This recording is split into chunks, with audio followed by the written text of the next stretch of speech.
Hi everyone. So we're back for another question that Jesus asked. Last week we looked at, do you want to get well?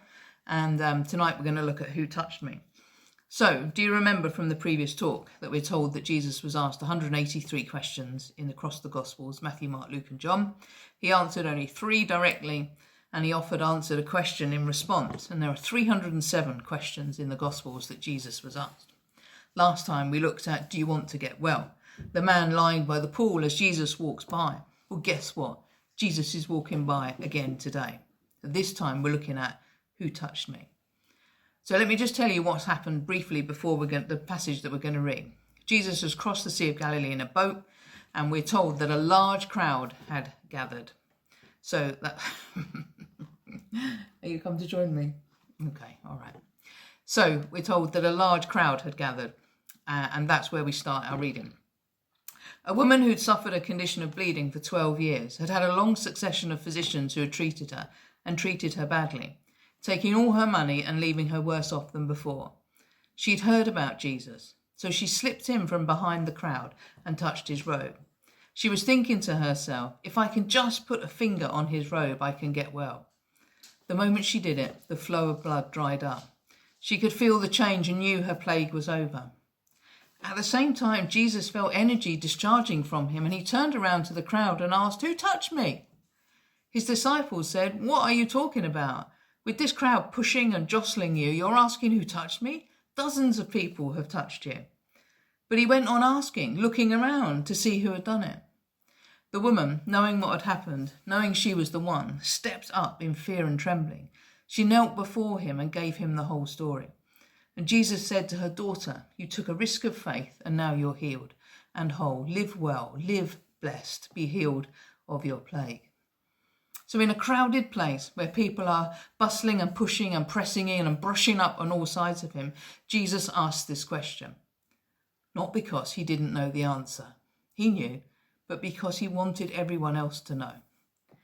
Jesus was often followed by crowds of people who wanted to touch him. They'd seen him before, heard he'd healed people. They wanted to touch his hands or stroke his face. People would walk alongside him just to be near him. And in the midst of this woman quietly, without a fuss, just reaches out to touch his clothes because she knows that's all it will take. Now, a little bit of history for you. In Numbers, which is a book in the Old Testament, there were instructions given on what people should wear. And Jewish men were told to wear a prayer shawl, which is called a talit. And these shawls, they were told, had to have 4 tassels on. Each corner had a tassel on it. And those tassels would represent the fact that the Jewish people belonged to God, would represent his promises that he made to them on Mount Sinai. It would remind them that they were God's people. You see, in ancient times, the garments people wore, they were woven and decorated to show their identity and their status in society.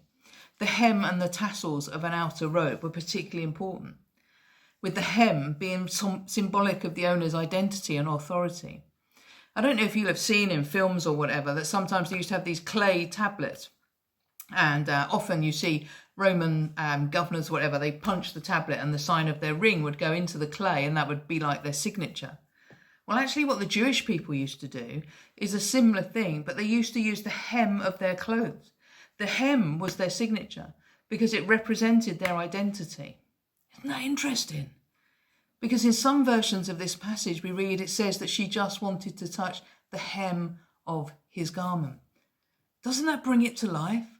The hem, his identity. She knew who he was and she believed. Now, Jesus was well aware of this woman who'd been bleeding for 12 long years. She'd spent every penny she owned trying to get well, but only got worse. He knew how desperate she was to be healed. And he also knew what she risked going out in public. And touching a rabbi, under Jewish law, that would make Jesus unclean. Jesus asked the question because he wanted her to speak up. He wanted her story to be told. He could have just let her slip away into the crowd, but she deserved more. And amazing that with all those people pressing around him and knowing she only touched the hem of his garment, she knew that it was who Jesus was talking about was her. She knew when he said, "Who touched me?" It was me, because she knew she'd been healed. There might have been other people in the crowd who were looking at each other saying, Does he mean me? I did just touch him. Does he mean me? No. There were two people who knew who he was talking about. One was Jesus and one was the woman. And in Mark 5:33 we read, then the woman, knowing what had happened to her, came and fell at his feet, trembling with fear, and told him the whole story. She told her story publicly. Everyone there suddenly knew who she was, what her condition had been, how she'd been healed by simply touching Jesus' garment. Because she believed as she reached out, there was no doubt in her mind that she would be healed. Her faith in reaching out led to her healing. So just two things for us today. We can come to Jesus just as we are. Damaged, broken, we're all in need. We're all in need of healing. So just reach out to him. Reach out to him in prayer.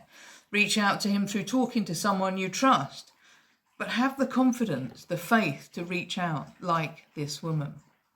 We can trap ourselves into thinking that we can't get help, or I'm beyond help, or it's been too long. This is never true of Jesus and his healing power. So reach out to him today. And I wonder, have you ever experienced Jesus' healing touch? Has he forgiven you, given you a new lease on life? Then tell your story so that God would be glorified. Maybe what you've been through will help someone else. Maybe it's time for you to commit your life to Jesus, or to be baptized, to publicly declare your love for him and your commitment to live for him. You know, this woman, we don't even know her name, was brave enough to reach out, brave enough to tell her story. Jesus knew her name. We don't know her name. Jesus knew her name. And do you know what? He knows yours. And you can be brave, because Jesus will not let you down.